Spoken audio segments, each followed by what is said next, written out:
So the mission, okay, the facilitator's mission is to support everyone to do their best thinking.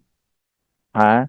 Ah, kaya nga yung facilitator, hindi lang siya facilitator, siya din yung leader or team leader, no? Kaya if we're going to remove it, the leader's mission is to support everyone to do their best thinking.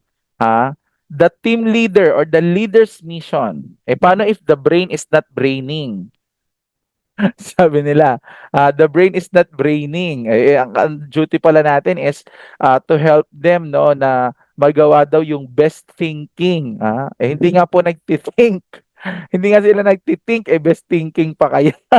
So paano ba natin gagawin to, no? So this mission is enacted by the facilitators for functions. So ano ginagawa natin? Encouraging full participation, making sure na ito pong mga empleyado natin, mga kasamahan natin sa trabaho, ay sila po ay magpo-participate, no, sa ating mga discussion. What else? Promoting uh, mutual understanding, okay, fostering inclusive solutions, and cultivating shared responsibility. So, mahirap yung shared responsibility, no? Parang lagi na lang tayong namimilit. Although this is part of their responsibility as employees, no?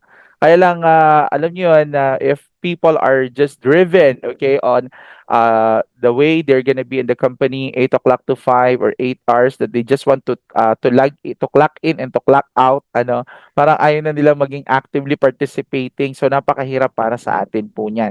Ang hirap, parang how are we going to encourage them na to have shared responsibility? Okay, now, tingnan natin itong sinasabi ko po kanina. So, in the diagram here, we're gonna see that when a facilitator effectively performs these functions, okay, the results are impressive. Okay, so the facilitator strengthens the skills, awareness, okay, and confidence of the individuals who work in that particular group. So kapag nag-strengthen ng structure and capacity of the group as a whole, nagkakaroon ng increase, no, it increases the likelihood that the group will arrive at sustainable agreement. Our key points: the facilitator's mission is to support everyone to do their best thinking. So ano yung mga mission ng facilitator? We're gonna see that we need to this mission can be enacted by the facilitators for functions, encouraging full participation, promoting mutual understanding, fostering inclusive solutions, and cultivating shared responsibility. So we're going to see there that starting the meeting is very hard because you need to break the ice, no? Kaya nga nilagay natin na icebreaker. There are times in a meeting when some folks may appear to be sitting back or letting others do all the work as if they do not exist. So, with a little encouragement to participate, they often discover an aspect of the topic that holds meaning for them. Alam nyo ba, scientifically by research, no, based on research, that men and women have different responses when it comes, no, to how they respond or react to a particular matter. So dahil magkakaiba ang biological and physiological nature, ano, ng mga lalaki at babae, do you know that boys are the only creatures in the world, ano, sabi doon sa training at saka sa research, no, na ang mga lalaki lang ang may kakayanang mag-isip ng walang iniisip. Oh, alam nyo ba yan? Ang mga lalaki lang ang may kakayanang mag-isip ng walang iniisip. Kaya sa training, pag nakita nyo yung mga lalaki na nakatingin dun sa trainer o sa facilitator na parang ang lalim ng iniisip, ang totoo, wala talaga. Wala talagang iniisip po yon. Yun po ang katotohanan. Kaya pag tinawag mo sila like, okay, what's your idea? Ha? Ano ba meron?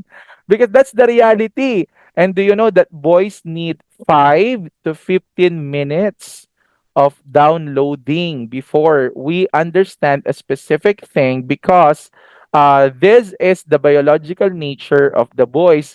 having only two neuron connectors in our neurons compared to the girls who have four neuron connectors. That's why they can easily and respond fast doon sa mga questions sa kanila. Kaya pag ang boys po pag kuwari lalaki yung inyong empleyado o yung inyong mga participants, 5 to 15 minutes bago ma-absorb. Kaya nga galit na galit yung mga girlfriend sa mga boyfriend nila. Sabi nila, no, slow naman ito. Ayan.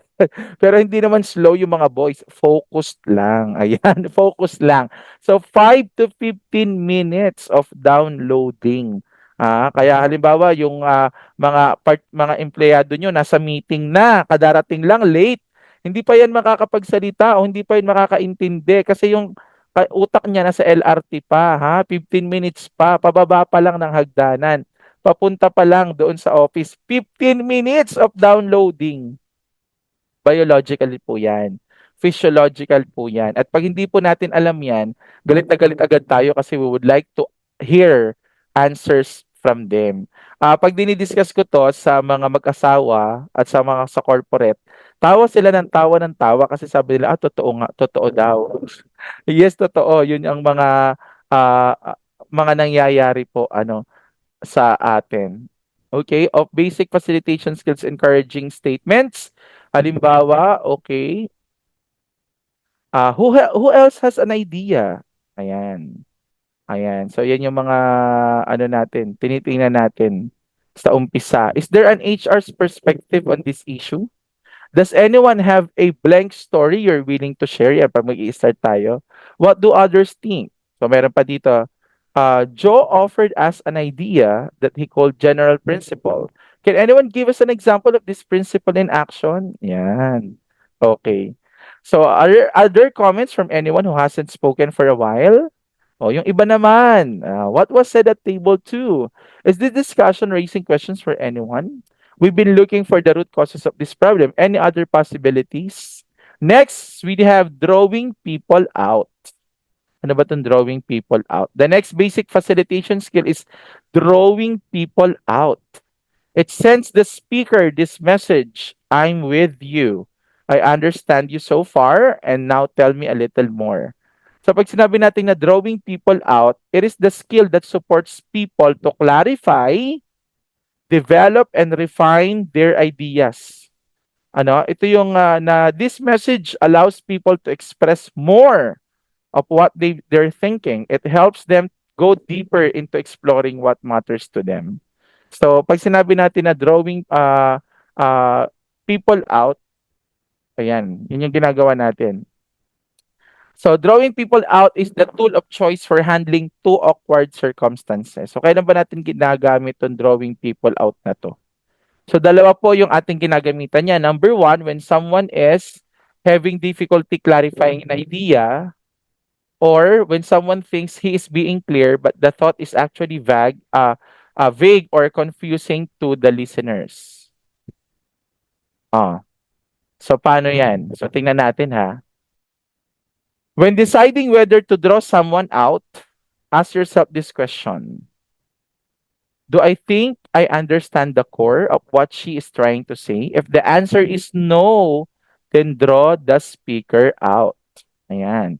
So, ano po yan?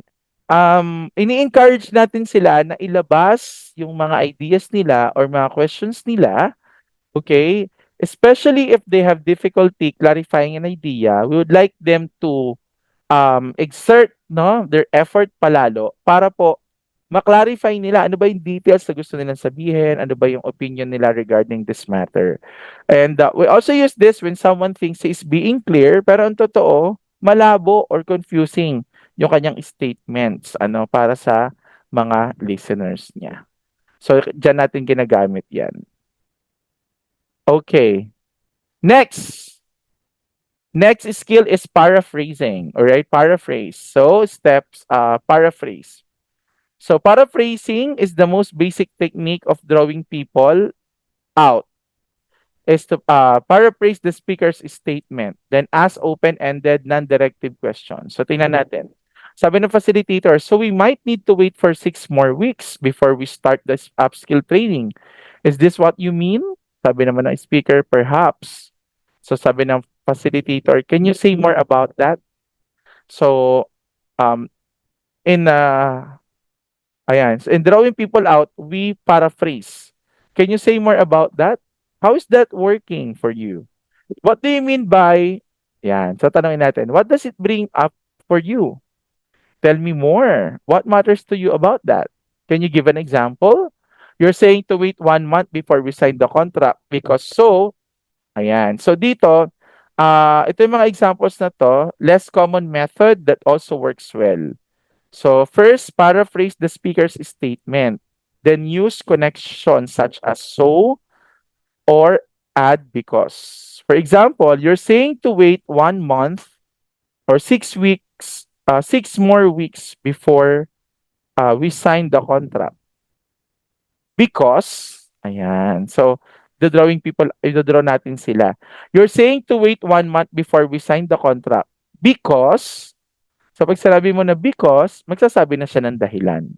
Okay, the third is balancing. The next basic facilitation skill is balancing. The direction of a discussion often follows the lead set by the first few people who speak on the topic. Using balancing, a facilitator helps a group broaden its discussion to include other perspectives that may not yet have been expressed. Ayan. So sa balancing, balancing undercuts the common myth that silence indicates agreement. Kasi sabi ng iba, pag hindi na daw umimek, ibig sabihin, silence means yes, sabi nila. It provides welcome support to individuals who don't feel safe to express views that they perceive as minority positions. So hindi it is not actually true na pag silence ay yes agad, no. Sometimes just like what we're discussing right now in balancing, they just don't feel that they are safe in expressing their views as minority positions. In addition, to the support it provides to individuals, balancing has a positive effect on the norms of the group. It sends the message it is acceptable for people to speak their mind and no matter what opinions they hold.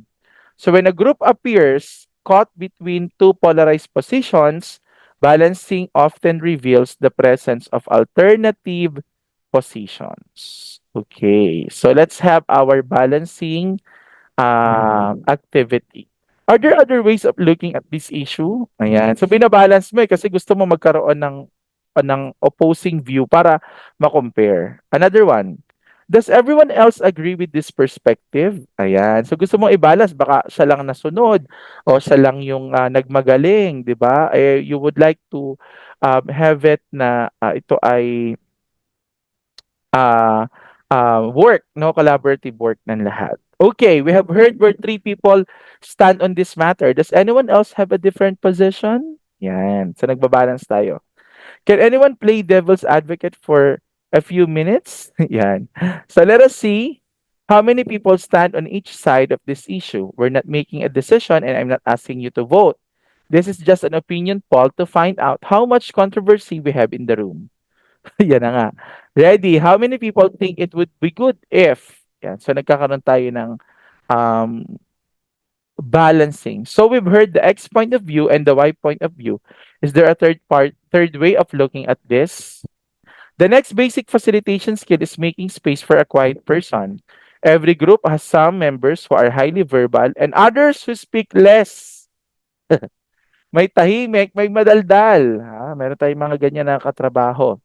So when a group has a fast-paced discussion style, quiet members and slower thinkers may have trouble getting a word in edgewise. Okay, so makikita natin doon na sino yung matatalino, okay, sino yung mga maiingay, sino yung mga maboboka, sila na lang lagi. Actually, hindi nga kadalasan niya, halimbawa, maboka lang siya pero hindi naman siya magaling, right?